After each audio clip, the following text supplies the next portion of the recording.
We need air and we need food. We need air and we need soil, you can in fact say, because all the food comes from the soil and in connection with air. So if this is not clean, you have to invest in to keep healthy, which becomes more and more expensive, and in comparison with the food, idiotic. I mean, this gives already an idea about the importance of good, high-quality food. And high-quality food depends on a biodiversity and a healthy environment. And if we don't have that any longer, we cannot get any longer healthy food, and we cannot any longer survive in the way we are doing actually. It's, of course, everybody can say we are on the edge, on the edge, on the edge.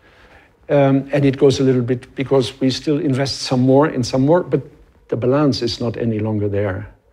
And once it is out of balance, it goes much, much quicker down or up. It depends on what we are talking about.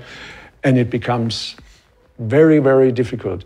The calculations I had from the German government is that medicine becomes so expensive that finally the government is not able to pay any longer, the health problems become too big because of our food, which is wrongly produced. On the other side, if you see that worldwide, we could feed any poor people all over the world if it would be transportable in there. I mean, if we are producing even more, and just look how much bread is thrown away every day. So there is a completely misunderstanding of the value of food. By saying we do the most natural and the most pure wine, original wine, we bring the people, we make them thinking about what is really good, clean and proper. This has an importance which goes far beyond Turkey. We have, let's say, in Europe, we have a certain amount of grapes which are used since centuries to produce wine without improving or changing or making them more strong. On the contrary, by trying to keep always the same or to get always the same amount of grapes, you have to put more and more chemicals in it to work with the soil or to help to produce what you want. It becomes more and more artificial, and in the same time, the grapes become weaker and weaker. So you have to add more to keep the same amount, to get the same amount. This is a development which is now discussed between scientists, and most of them agree that we will have a collapse of wine production in general if this continues. I cannot say in 10 years or 20 years, but they say it's very close. We come to a point where we cannot accept any longer the input of artificial things to our body because we are drinking it later, So if these wine producers have a chance to go back and to cross with a very strong, different type of grape, they can keep it alive. They can strengthen it again. I mean, it's like a village which lives only with 50 people with one family, but then not everybody is as clever as the other one. And the same happens with grapes, So this is one aspect of very international importance. Turkey has 800 local grapes, altogether 1,400. It's a tremendous richdom. And if they can share it with other countries, everybody will be very, very happy if this possibility still exists. And maybe it is even worked with. So this is what I'm doing in my very limited way.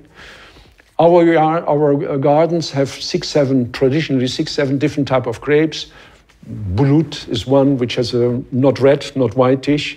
It's for the market, fresh eating. The other one is for drying. The other one is for pekmez. And there are 1 or 2 or 3 grapes in this garden for wine. So I use a part of it and keep that alive. And I'm trying to look around for the other wine grapes, put them in a new garden and make a plantation so that we can harvest at least from each 500 liter a year. In this way, I can keep it alive and can present it to the ones who want to get it when they want to cross with their own grapes. I thought, okay, there are known grapes in Turkey, this is one of them.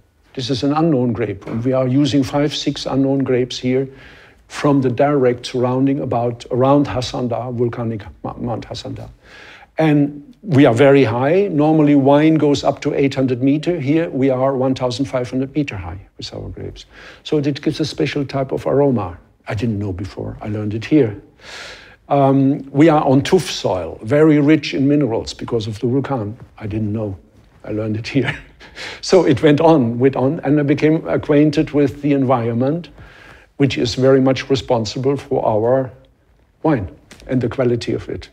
We have very strong grapes, and we don't need any chemical help to keep them alive. The term national wine doesn't have a definition. So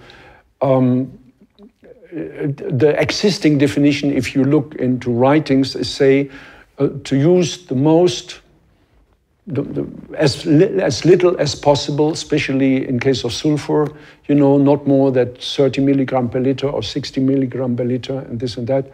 So it is a try to really become natural, but most of the wine growers, if we speak about wine, are working in a surrounding where the neighbor maybe doesn't want to be natural, doesn't want to produce natural wine. He is happy with what they're doing and he knows what he does and he needs to earn. So, but then the other one cannot really go to zero because it's influenced from the right and the left. So it has some limitations, which I do not know and I do not have here, sorry, I do not have that here. So it gives me another opportunity, you know, to make really a true, natural and original wine. That is possible here. I have done 40 years nature conservation and different problems of eco-mind-oriented development programs. So I came here with the idea to sit here in a calm place, to have fresh air, to think about what I have done, maybe to write a book about it, and so on. But then I found a possibility that this house gives me to produce wine in a traditional way. Since I worked in the Caucasus, especially in Georgia, for the last 20 years, I became a member of the Qvevri Wine Association, and I learned about their way of doing, according to very old traditions, their wine. I became very interested to see whether I would be able to do the same. So we started very, very little here. And of course, we used the grapes we could find in the neighborhood.